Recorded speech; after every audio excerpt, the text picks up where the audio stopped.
Assalamualaikum warahmatullahi wabarakatuh. Halo teman-teman guru di seluruh Indonesia. Perkenalkan, nama saya Nila Febriani SPD, Kepala SDN 1 Tekaran, Kecamatan Selogiri, Kabupaten Wonogiri, akan memaparkan aksi nyata dari modul 1.4 mengenai budaya positif.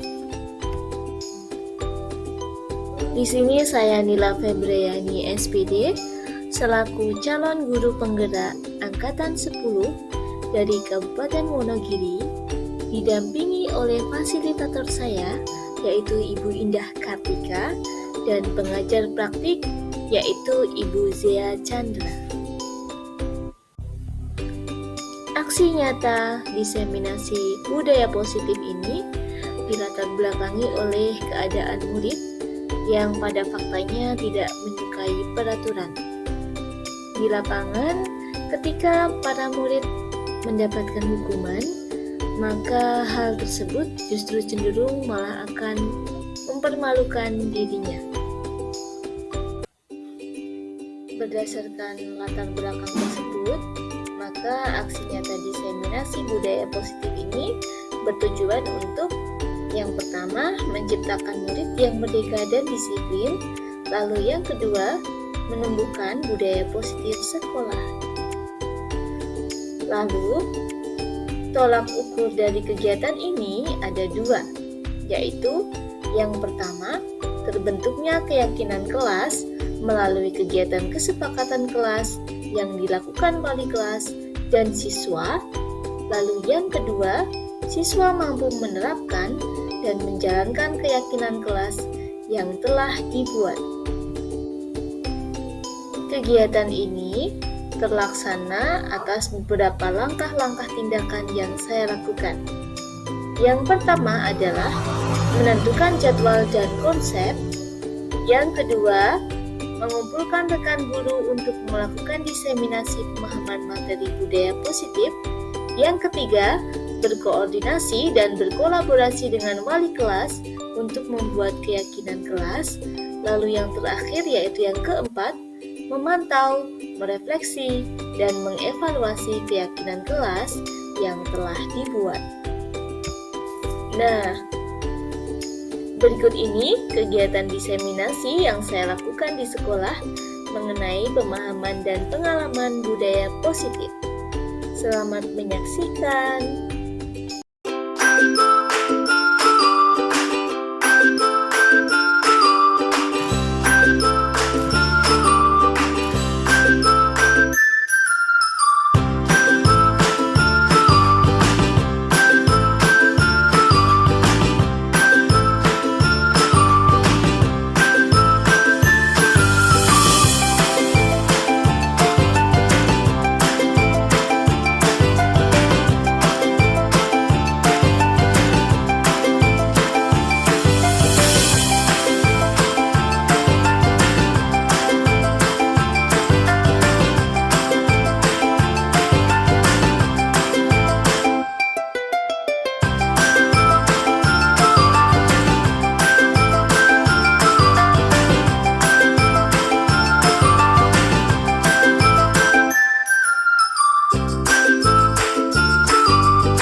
Bismillahirrahmanirrahim. Assalamualaikum warahmatullahi wabarakatuh. Alhamdulillah, alhamdulillahirabbil alamin, wa bihi nasta'in ala umuri dunya. Wassalatu wassalamu ala nabiyyina Muhammadin wa ala alihi wa sahbihi ajma'in. Asyhadu an la ilaha illallah wahdahu la syarika lah, wa asyhadu anna Muhammadan abduhu wa rasuluh alladzi la nabiyya wa rasulullah ba'dahu. Amma ba'du. Yang kami hormati ibu kepala sekolah SD Negeri Bondangangan, yang kami hormati Bapak Ibu karyawan karyawati Ibu Mila Febriani selaku CGP yang akan melaksanakan desiminasi SDN 2 Narang Merah Cinta. Pertama-tama marilah kita mengucapkan puji syukur kepada Allah Subhanahu wa Ta'ala atas limpahan rahmat, hidayah dan inayahnya kita diberi kemudahan untuk berjuang di bidang pendidikan, yaitu di SD Negeri 2 Narang. Selanjutnya, salam serta salam marilah selalu kita aturkan kepada baginda Rasul kita Nabi Muhammad Sallallahu Alaihi Wasallam. Semoga dengan petunjuk-petunjuk lewat sirahnya kita bisa meneladani teladan-teladan beliau dan kita bisa mendidik umat ini untuk menjadi muatan wasatun. Dan semoga kita termasuk umat beliau yang dapat mendapatkan syafaat beliau di hari kiamat. Amin ya rabbal alamin. Bapak Ibu yang kami hormati, izinkan kami selaku pembawa acara ingin menyampaikan beberapa susunan acara yang akan kita lewati pada siang hari ini dalam kegiatan desiminasi budaya positif yang akan disampaikan nanti oleh Ibu Mila Febriani selalu CGP angkatan ke-10 SDN 1 Tukaran Kabupaten Lumajang. Pada acara yang pertama yaitu pembukaan, selanjutnya acara yang kedua yaitu sambutan kepala sekolah SD Negeri 2 Narang. Kemudian yang ketiga yaitu acara inti desiminasi budaya positif oleh calon guru penggerak angkatan ke-10 yaitu Ibu Mila Febriani SPD. Yang keempat, lain-lain dan tanya jawab. Kemudian yang kelima yaitu penutup. Menuju acara yang pertama yaitu pembukaan, marilah Bapak Ibu sekalian kita awali kegiatan pada siang hari ini dengan bacaan basmalah bersama-sama. Bismillahirrahmanirrahim. Ada acara yang kedua yaitu sambutan kepala sekolah SD Negeri 2 Narang. Dalam hal ini Ibu Sumarni SPD. Waktu dan tempat kami persilakan.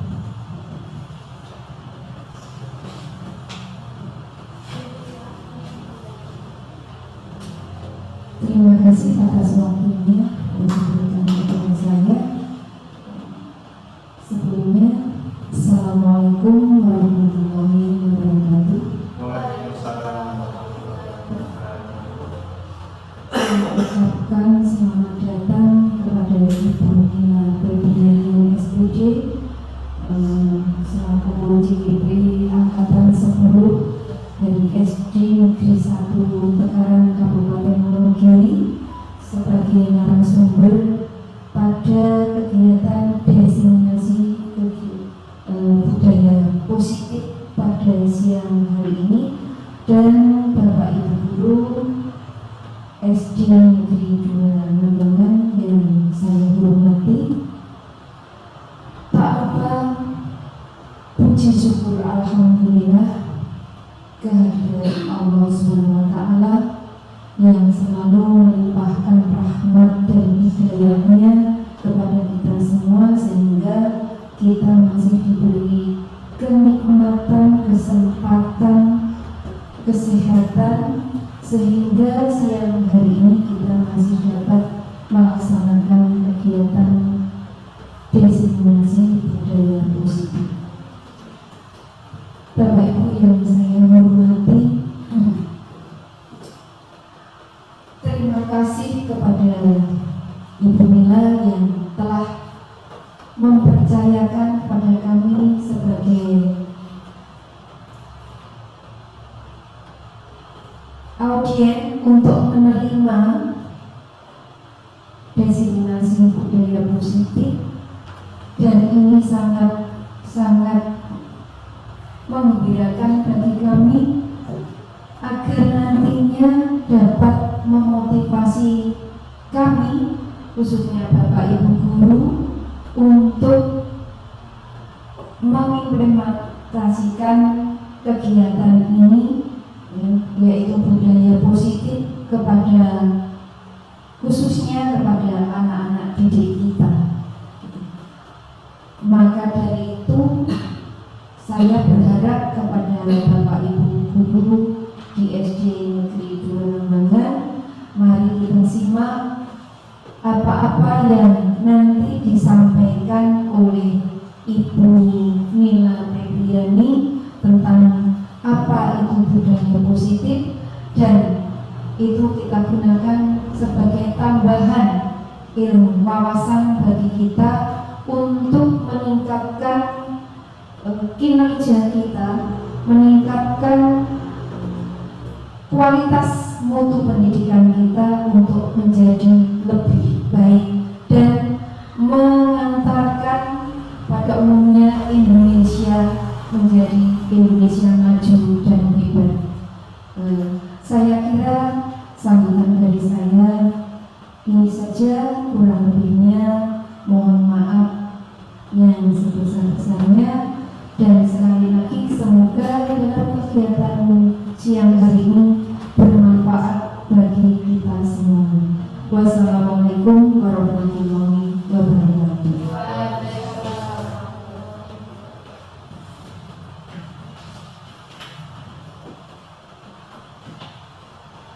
Terima kasih Ibu Kepala Sekolah Seni Negeri Donambang, Ibu Sumarni SPD, telah memberikan sambutannya kepada kita dan memberikan semangat kepada kita untuk terus belajar. Dalam hal ini kita akan diberikan materi yang cukup bermanfaat, yaitu diseminasi budaya positif oleh calon guru penggerak anak 10, yaitu Ibu Nila Febriani. Menuju acara yang ketiga, yaitu acara inti, yaitu diseminasi budaya positif oleh Ibu Nila Febriani. Waktu dan tempat kami persilahkan.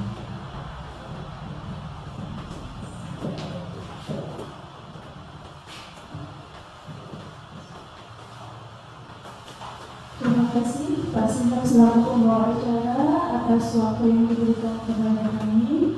Sebelumnya Bapak Ibu, Assalamualaikum warahmatullahi wabarakatuh.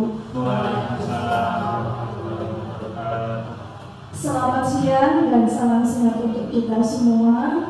Yang terhormat Ibu Sumarni SPD selaku Kepala SD Negeri 2 Nambangan, yang kami hormati Bapak dan Ibu Guru SD Negeri 2 Nambangan sebagai peserta diseminasi pada siang hari ini. Alhamdulillahirrabbilalamin, puji syukur marilah senantiasa kita panjatkan kehadirat Allah Subhanahu wa Ta'ala, Tuhan yang Maha Esa, yang telah memberikan kesempatan kesehatan kepada kita sehingga sampai siang hari ini kita masih bersemangat, masih bisa diberikan kesehatan sehingga sampai detik ini kita dapat belajar bersama di ruang SD Negeri 2 Nambangan. Ibu Sumarni selaku Kepala Sekolah beserta Bapak Ibu Guru SD Negeri 2 Nambangan, sebelumnya kami mengucapkan terima kasih atas diberikannya kesediaan waktu juga tempat yang diberikan kepada kami untuk berbagi, ya istilahnya berbagi kami dalam rangka aksi nyata modul 1.4 tentang budaya positif. Dan sebelumnya saya juga minta maaf kepada Bapak Ibu sudah mengganggu waktu Bapak Ibu semua. Mungkin yang harusnya saat ini Bapak Ibu bisa mengerjakan kegiatan yang lain, tetapi sekali lagi terima kasih masih menyempatkan diri untuk mengikuti kegiatan diseminasi yang akan saya lakukan selaku CGP Angkatan 10 dari SD Negeri 1 Tegalan, Kabupaten Wonogiri. Sebelumnya Bapak Ibu, saya mohon maaf dalam hal ini saya memegang HP karena ini sambil mantengin link yang untuk kuliah jam 1, dan saya harus klik ikut Zoom dulu. Alhamdulillah ini sudah ada nih. Baik.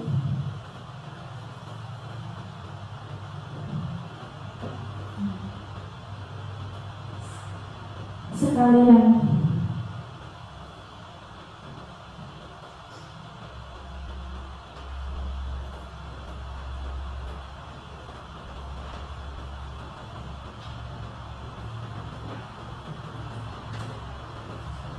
Baik Bapak Ibu, kita mulai saja ya untuk kegiatan diseminasi budaya positif.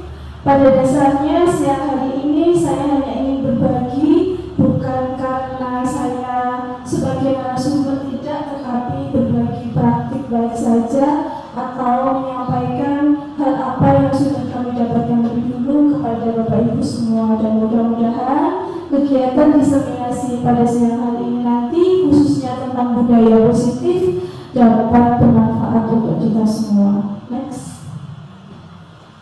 Baik, konsep inti dari budaya positif Bapak Ibu yang akan kami sampaikan, nanti ada materinya, ada banyak. Ini ada perubahan paradigma belajar, ada disiplin positif, nilai-nilai kebajikan, kemudian kebutuhan dasar manusia, motivasi perilaku manusia, posisi kontrol guru, keyakinan kelas, dan ada segitiga restitusi.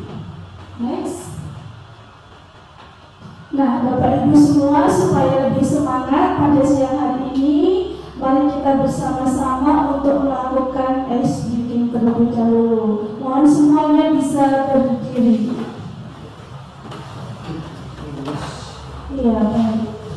Supaya lebih semangat ya, dan tidak yang ngantuk nanti bisa kembali segar seperti itu.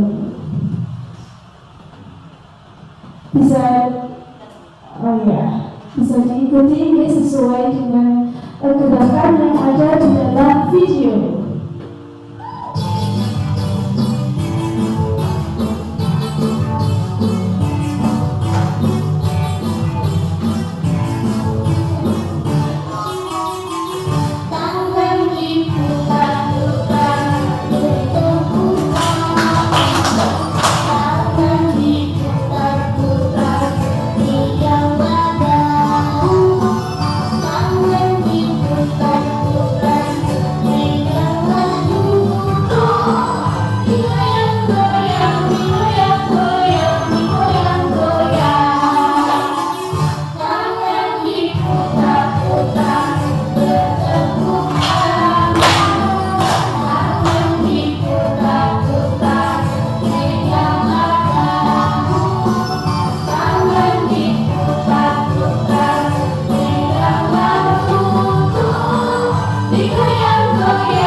Bagaimana Bapak Ibu setelah kita ice breaking?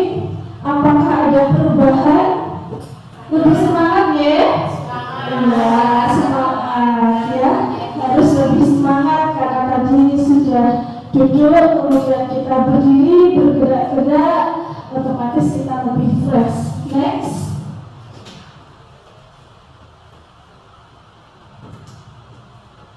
Ya, baik, kita menuju pada materi yang pertama tentang perubahan paradigma belajar.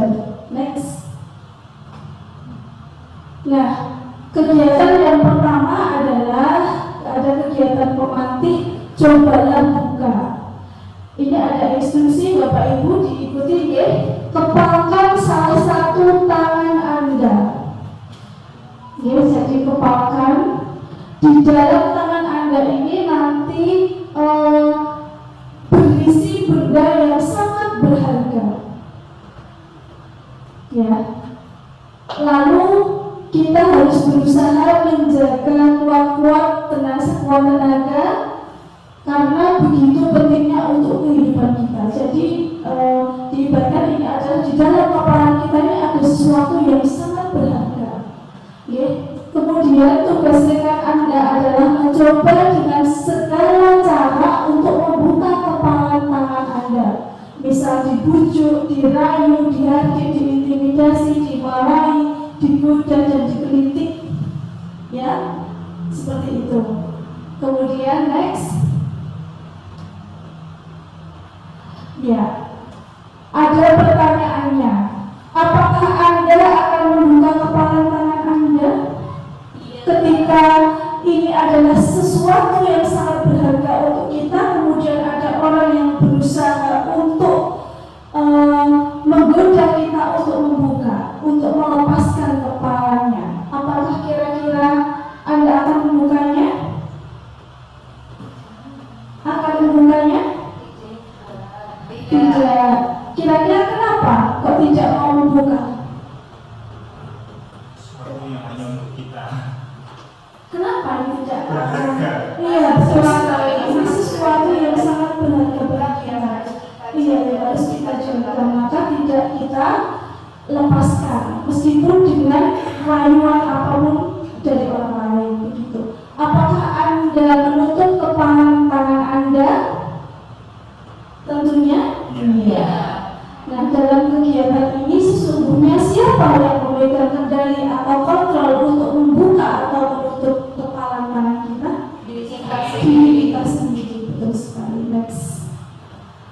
Ya, jadi seperti ini jawabannya. Apa yang sudah pendengar sampaikan tadi betul. Siapakah yang sesungguhnya memegang kontrol, yang menutup kepalan tangan atau yang berusaha dengan segala cara untuk membuka kepalan tangan rekannya? Jawabannya tentunya kita sendiri yang memegang kontrol atas kepalan tangan kita. Nah, seperti peran kita saat ini ya Bapak Ibu, kita sebagai guru, kita yang memegang peran kontrolnya. Peran kontrol itu harus kita kita sendiri yang bisa mengendalikan diri kita. Next. Nah, untuk selanjutnya ada teori kontrol. Di sini disampaikan oleh Dr. William Glasser dalam kontrol teori, meluruskan beberapa miskonsepsi tentang makna kontrol. Makna kontrol itu adalah guru mengontrol murid. Kemudian semua penguatan positif, efektif, dan bermanfaat. Jadi semua penguatan itu positif, efektif, dan bermanfaat. Ketiga, kritik dan membuat orang merasa bersalah dapat menguatkan karakter. Kemudian orang dewasa memiliki hak untuk memaksa. Di sini adalah ilusinya. Kemudian next. Ya, lalu bagaimana seseorang bisa berubah dari paradigma stimulus respon kepada pendekatan teori kontrol? Di sini dijelaskan dalam stimulus respon seolah-olah orang lain dapat mengontrol kita, dapat kita kendalikan, sehingga kita tidak dapat merubah seseorang menjadi apa yang kita inginkan. Pendekatan stimulus respon cenderung melihat perilaku seseorang sebagai reaksi langsung terhadap rangsangan eksternal. Hal ini mengimplikasikan bahwa individu tidak memiliki kendali penuh atas tindakan mereka dan cenderung merespon situasi dengan cara yang terprogram. Kemudian paradigma stimulus respon memberikan pemahaman yang dampaknya pada saat ini saja tidak efektif dalam jangka panjang. Nah, tetapi pada teori kontrol ini justru bertolak belakang. Sesuatu yang sedang kita kontrol sebetulnya tidak dapat kita kendalikan, karena yang dapat mengontrol adalah dirinya sendiri, bukan orang lain. Sesungguhnya setiap orang berperilaku memiliki tujuan sendiri-sendiri. Dengan pendekatan teori kontrol akan mengajarkan kita untuk selalu berpikir dan menerapkan sikap positif, sehingga akan memberikan dampak positif pula dalam jangka panjang. Next. Nah, di sini Bapak Ibu ada perubahan paradigmanya dari stimulus respon menjadi teori kontrol. Di sini ada stimulus responnya. Kita mencoba mengubah orang agar berpandangan sama dengan kita. Tetapi di sini teori kontrolnya ini bertolak belakang. Harus kita rubah, okay?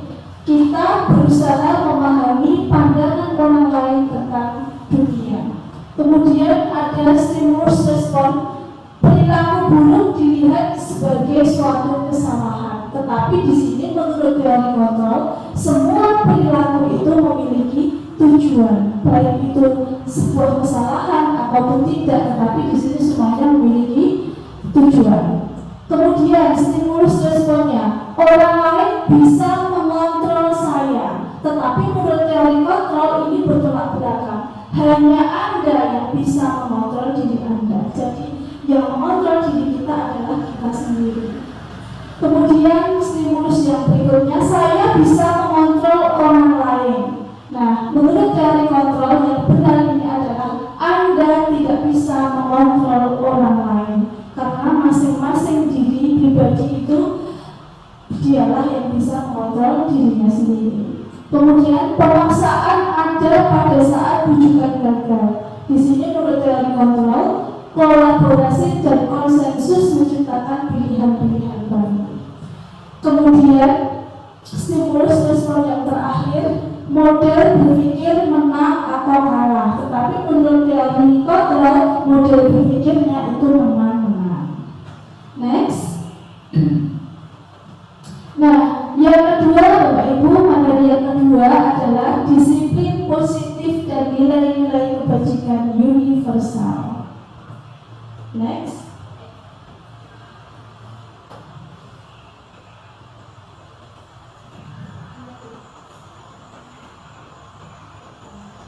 Iya.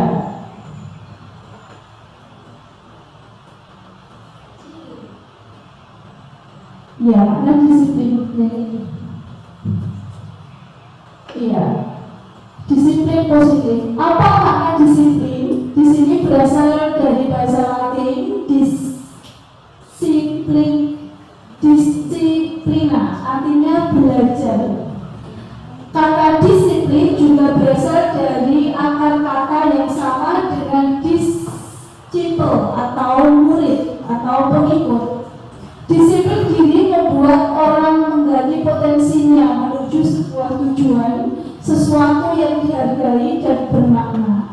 Seseorang yang memiliki disiplin diri berarti mereka memiliki tanggung jawab terhadap apa yang dilakukannya.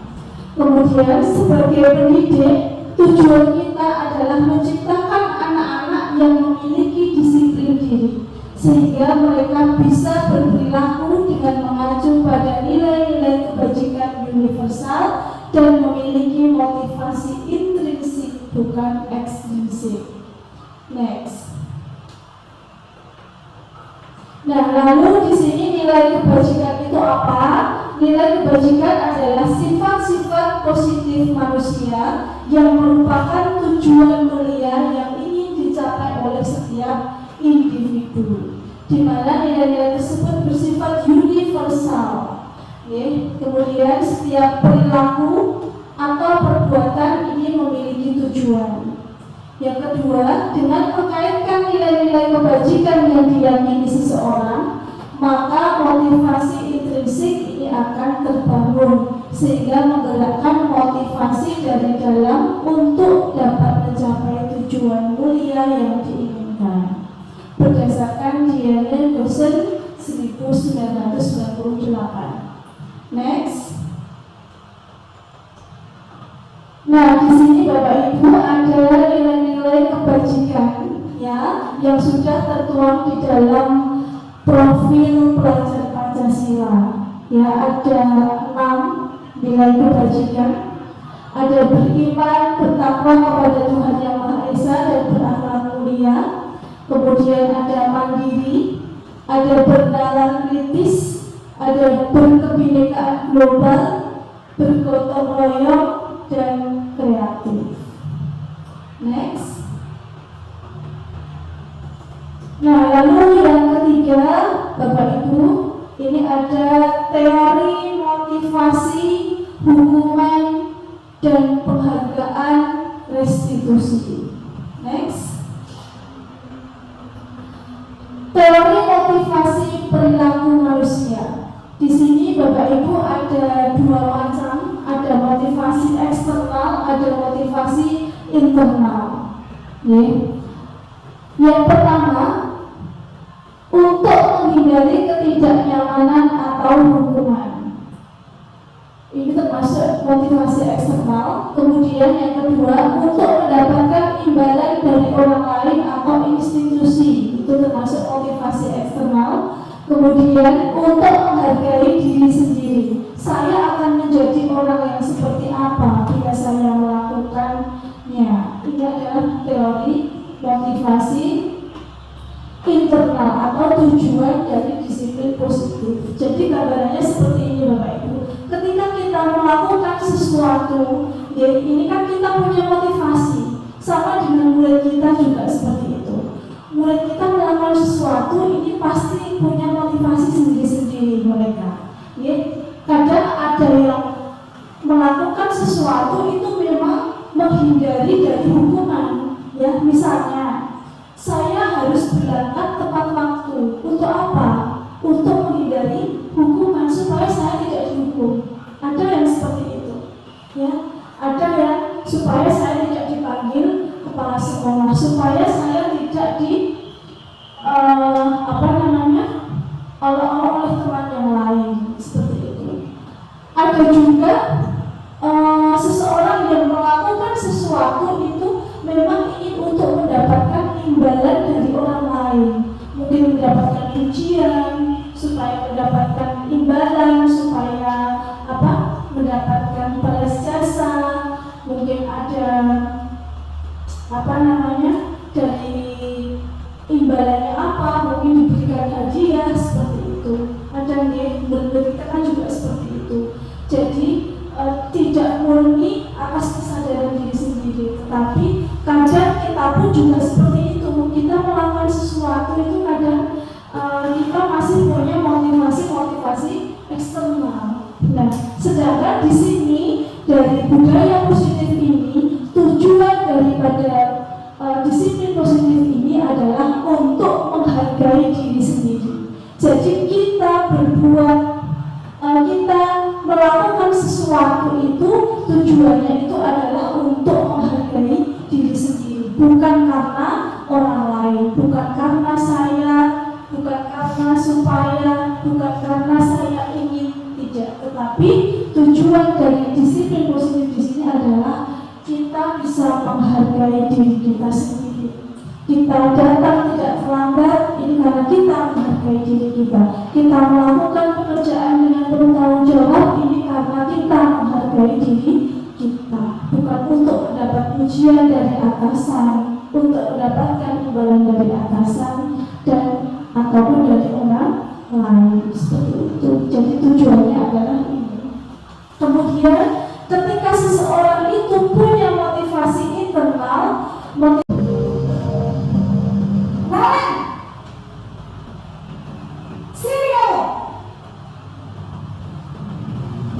selamat pagi Bu. Selalu terlambat. Kamu deh pasti terlambat. Maaf Bu, saya Apa coba? Alasan kamu apa lagi? Kapan sih kamu tidak terlambat? Malas sekali ya kamu jadi anak. saya Dasar pemalas.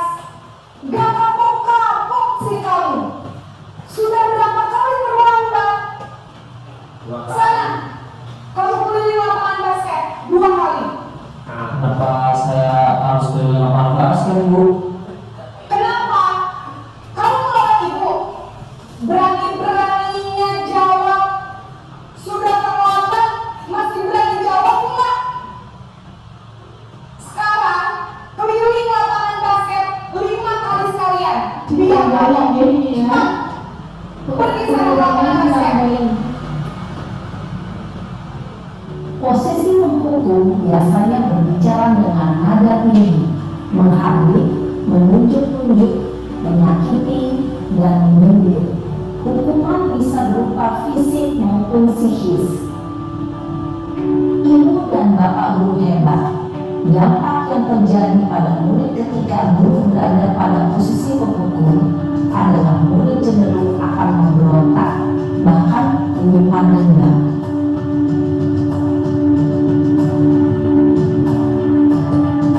Sekarang yang kedua, posisi membuat alasan bersalah.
maaf sekali.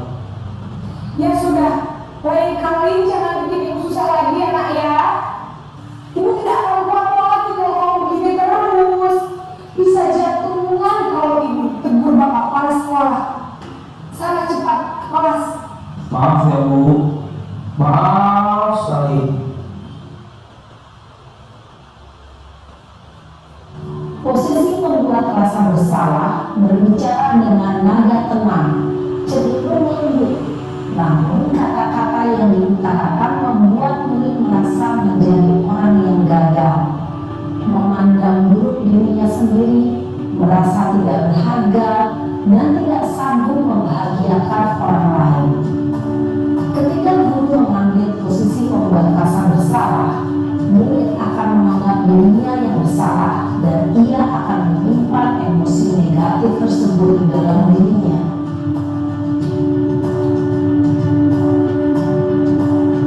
Tiga, posisi sebagai teman.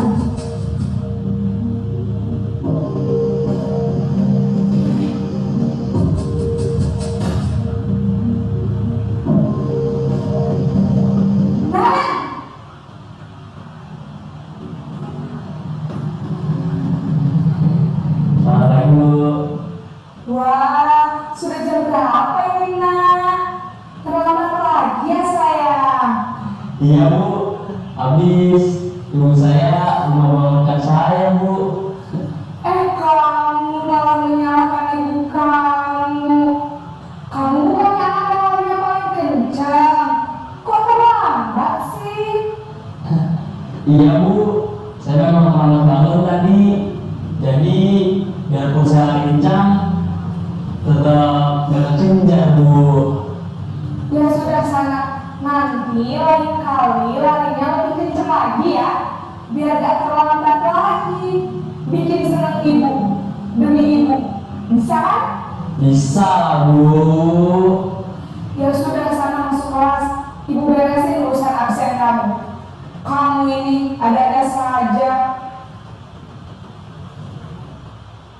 Dalam posisi teman, guru berbicara dengan nada suara ramah, akrab, cenderung bersenda gurau untuk menjaga suasana tetap santai.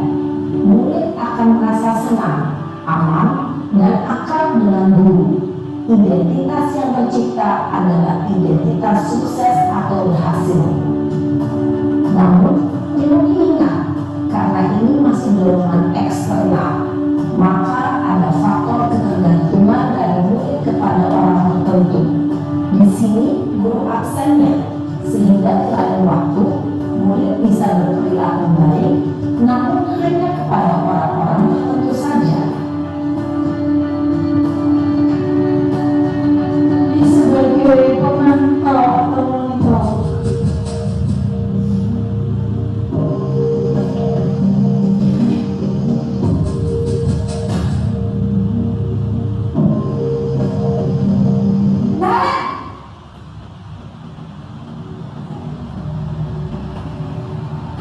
Selamat pagi Bu. Naren, apa peraturan sekolah kita tentang jam berapa kita harus masuk sekolah nak? Kita harus di sekolah jam 7 Bu. Iya betul, sekarang sudah jam 7.20. Naren sudah tahu konsekuensinya jika terlambat hadir. Paham Bu, saya harus tinggal kelas pas jam istirahat selama 20 menit. Iya benar, konsekuensinya demikian. Jadi nanti jam 9.30 pas istirahat, kamu harus tinggal di kelas, kerjakan tugas tambahan untuk ketertinggalan kamu, ya? Baik Bu. Posisi pemantau mengandalkan penghitungan atau data untuk mengontrol murid. Guru mengarahkan murid berdasarkan peraturan dan konsekuensi.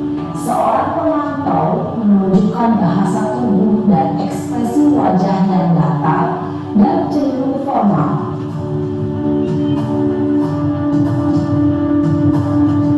Yang terakhir, posisi sebagai manajer.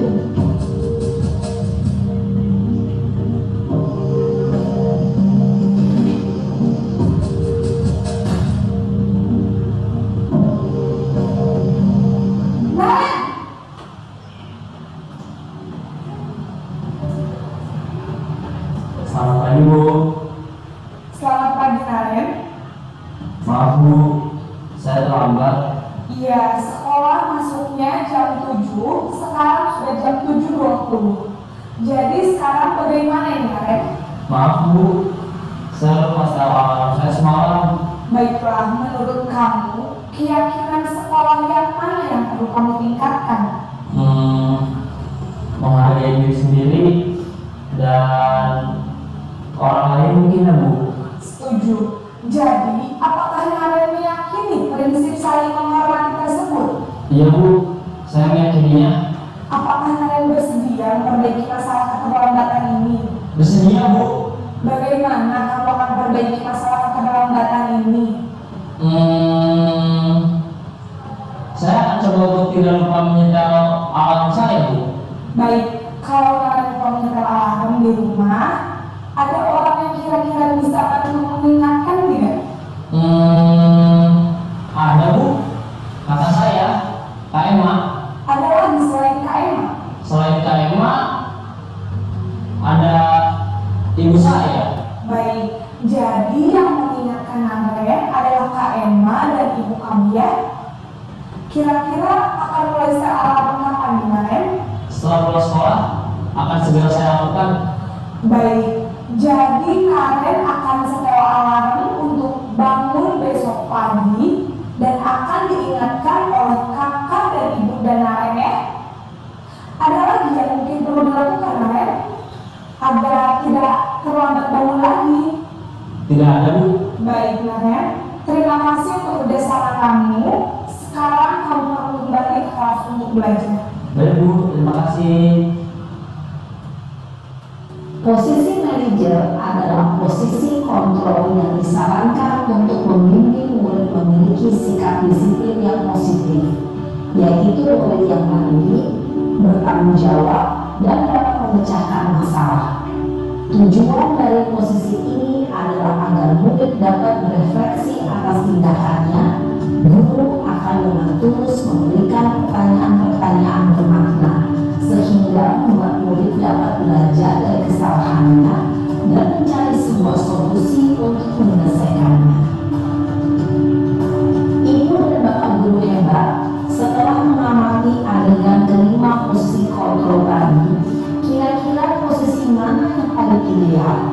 Posisi mana yang dapat menunjang motivasi intrinsik murid? Ya, tentu posisi manajer. Posisi ini memang posisi ideal yang ingin dituju setiap pendidik. Pada posisi inilah, guru dapat menerapkan disiplin positif yang berpihak pada murid, yang memerdekakan murid. Perjalanan seorang pendidik tentunya tidak mudah untuk sampai pada posisi seorang manajer. Namun, tujuan kita pasti, yaitu menciptakan murid-murid yang mandiri, merdeka, dan bertanggung jawab. Semoga penggambaran 5 posisi kontrol yang telah diperlihatkan ini dapat menjadi ajang refleksi bagi kita semua, agar dapat terus mengasah dan menerapkan disiplin positif yang memerdekakan murid. Mari terus berlatih dan bersemangat.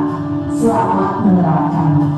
Salam dan bahagia Ibu dan Bapak Guru hebat. Ya, terima kasih teman-teman untuk simulasi 5 posisi kontrol. Ya, baik Bapak Ibu, ternyata ada 5 posisi kontrol dan yang disarankan kepada kita tadi adalah sebagai seorang manajer. Ya, dengan menjadi seorang manajer kita bisa membuat murid merasa merdeka. Dia melakukan segala sesuatu itu atas dasar keyakinan dari dirinya, tanggung jawabnya. Jadi bukan kita kita paksa untuk melakukan sesuatu, tidak. Tetapi di sini sebagai manajer kita butuh kerjasama, sehingga ketika murid melakukan suatu kesalahan, kita ajak kerjasama untuk mencari solusinya bersama-sama, memecahkan masalahnya bersama-sama, sehingga murid akan di dalam dirinya itu akan tercipta sebuah keyakinan yang kuat. Seperti itu, tidak membuat dia merasa bersalah, tidak membuat dia merasa tersakiti hatinya, fisiknya, seperti itu.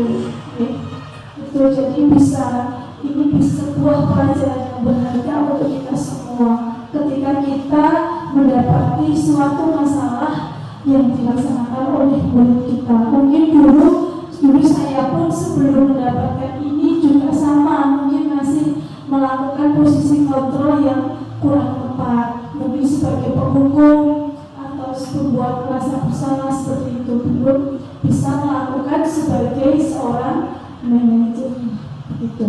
Next.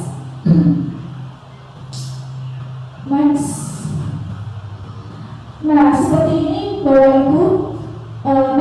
Coba next.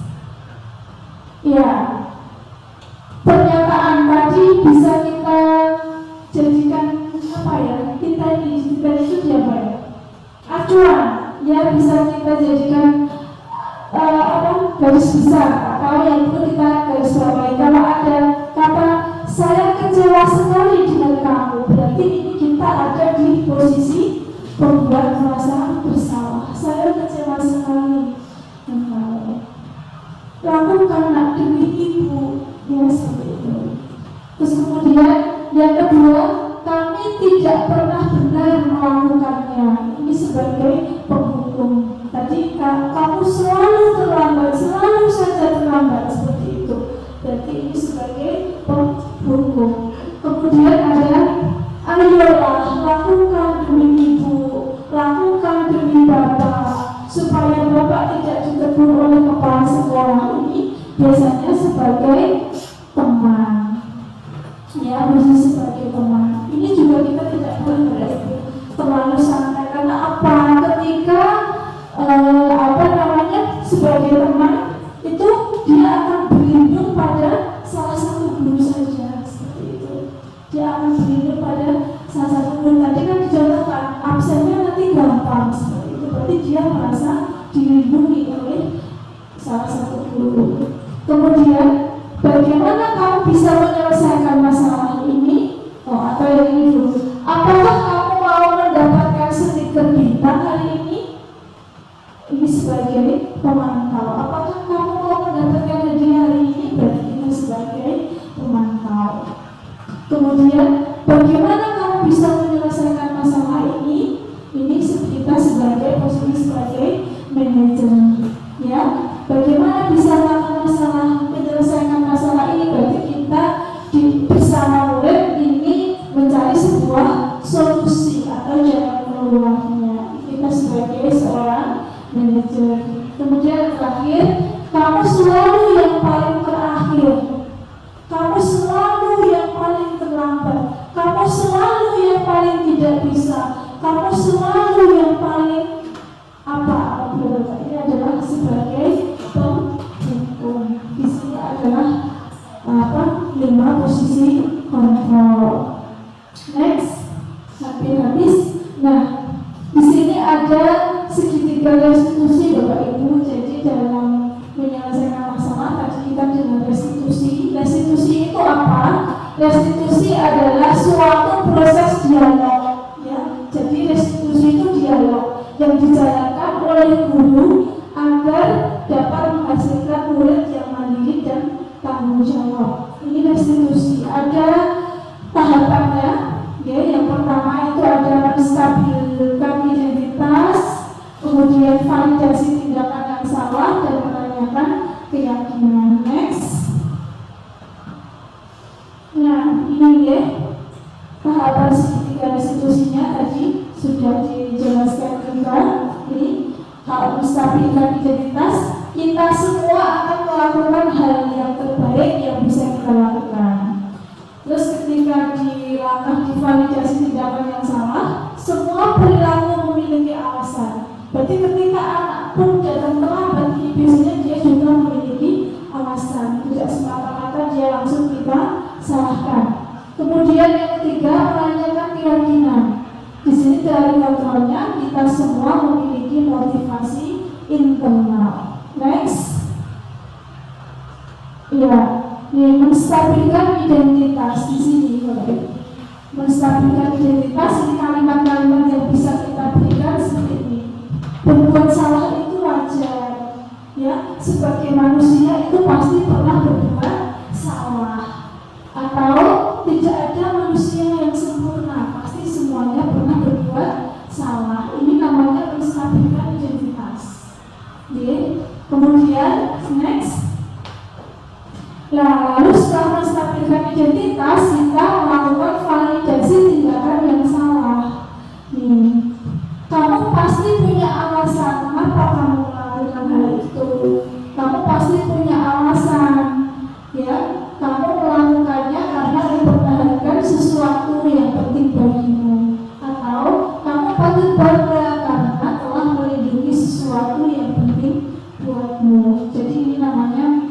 validasi tindakan yang salah. Next, yang ketiga, menanyakan keyakinan. Nah, di sini bisa kita dengan kalimat seperti ini, Bapak Ibu. Apa keyakinan kelas kita? Tanggung jawabmu, misalnya seperti itu. Nilai-nilai apa yang telah kita sepakati bersama? Menghormati orang lain, misalnya. Seperti apa gambaran kelas yang ideal? Atau kamu ingin menjadi orang yang seperti apa? Itu namanya menanyakan keyakinan. Next. Nah, ini beberapa signifikan institusi yang saya praktekkan kemarin, ya. Sudah berapa?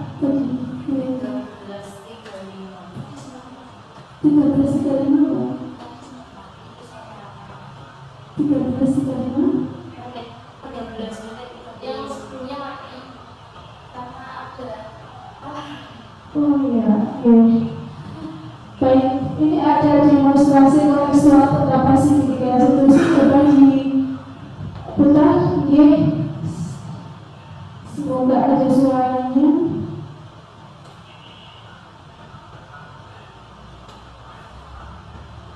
Next, oh ya masing-masing. Cuma aja. Ini terdapat institusinya. Kemudian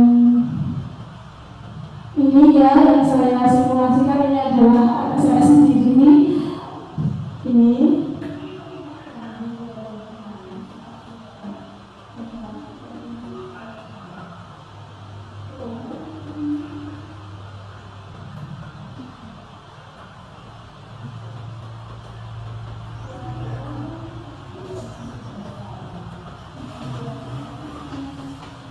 Ini kasusnya pada saat sholat zuhur. Ini mengganggu temannya yang sedang sholat juga, seperti itu. Kemudian kita selesaikan dengan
Assalamualaikum warahmatullahi wabarakatuh. Nama saya Ahmad dari saya merasa senang diskusi dengan Bunda. Saya akan berusaha menahan diri untuk tidak terlalu seram dan berbuat bersilaturahmi. Karena hal itu membuat orang lain merasa tidak nyaman. Terima kasih. Assalamualaikum warahmatullahi wabarakatuh. kemudian yang kedua, ini mendapati Budina tidak sengaja melihat hal yang membuang sampah sembarangan.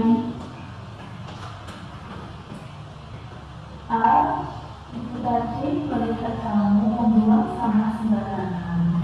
Tentunya hal itu tidak baik kamu lakukan. Setiap orang pasti pernah berbuat salah.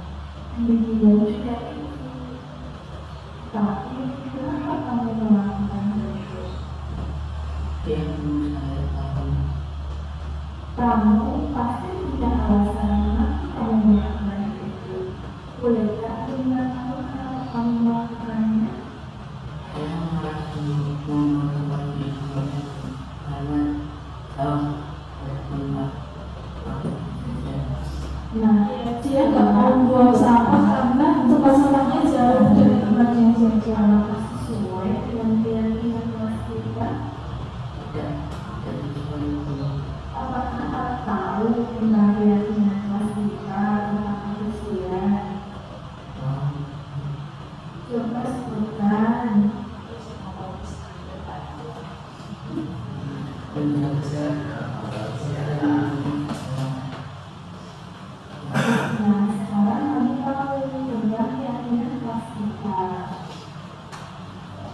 menurut kamu, apakah tindakan yang kamu lakukan itu benar?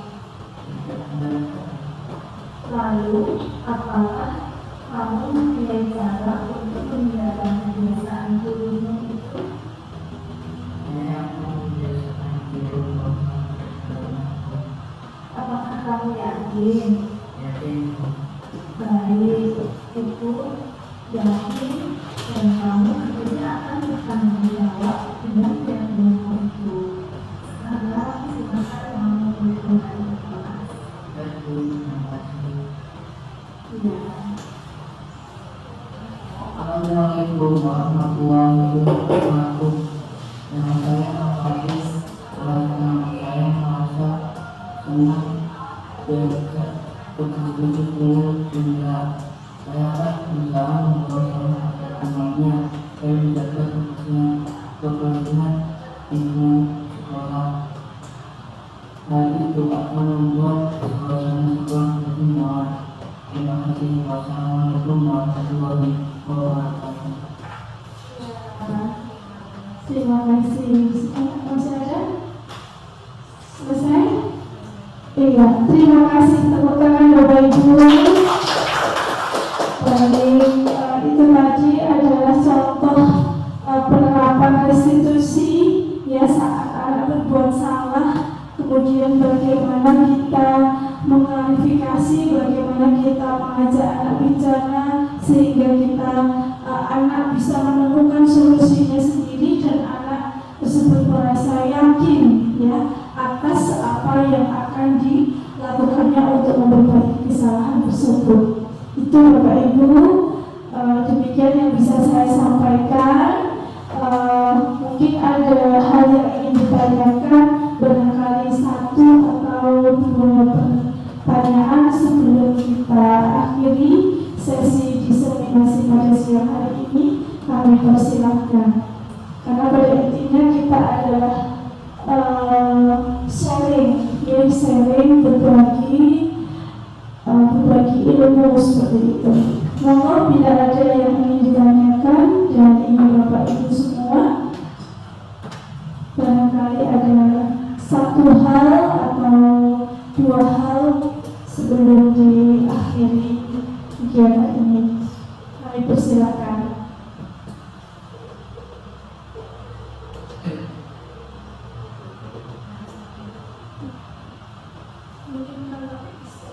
Bunyiran yang mau tanya. Iya, silakan Mas bisa ke depan. Ya.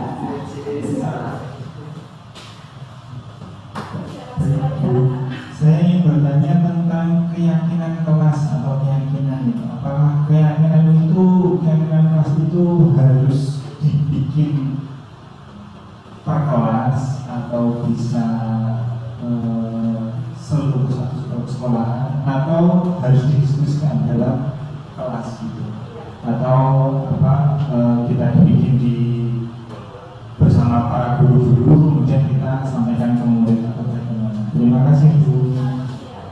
Terima kasih luar biasa. Tepuk tangan dulu untuk pertanyaan dari Pak Sunarul Malik yang menanyakan tentang keyakinan kelas. Keyakinan itu ada, boleh kita menyebutnya suatu keyakinan kelas kalau kita buatnya dalam satu kelas. Tapi kalau kita buatnya dalam lingkup sekolah, namanya keyakinan sekolah. Jadi Bapak Ibu bisa membuat keyakinan kelas itu hasilnya itu dari musyawarah antara guru dengan murid satu kelas. Jadi tidak boleh kita membuat dulu baru disodorkan anak, tidak boleh. Itu namanya bukan keyakinan kelas. Keyakinan kelas itu dibuat bersama dalam dengan musyawarah dan semuanya harus tahu, semuanya berhak memberikan pendapat sehingga dengan adanya seperti itu otomatis nanti masing-masing anak tentunya akan meyakini sesuatu yang sudah menjadi keyakinan kelasnya. Kalau skupnya sekolah bisa dibuat namanya keyakinan sekolah dengan cara kita bersama-sama mungkin pada saat kita upacara atau saat kita senam bersama atau event apa kita kumpulkan bersama, anak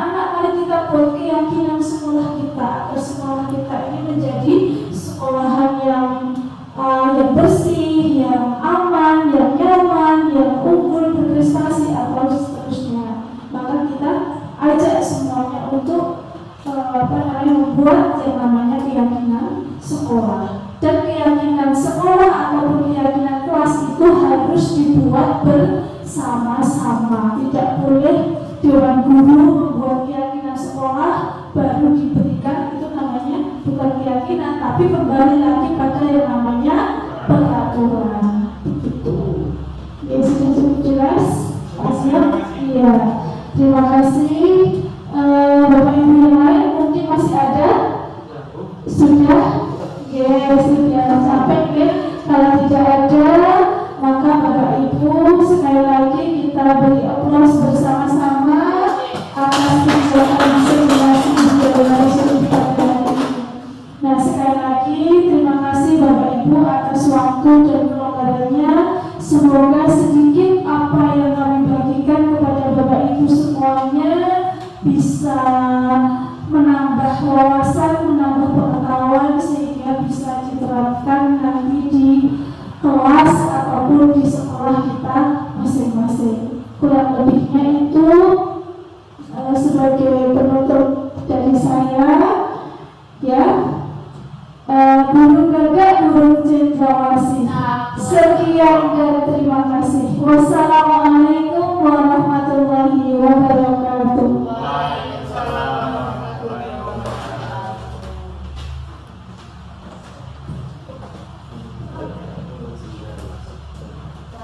Masya Allah, tepuk tangan untuk Bu Ila.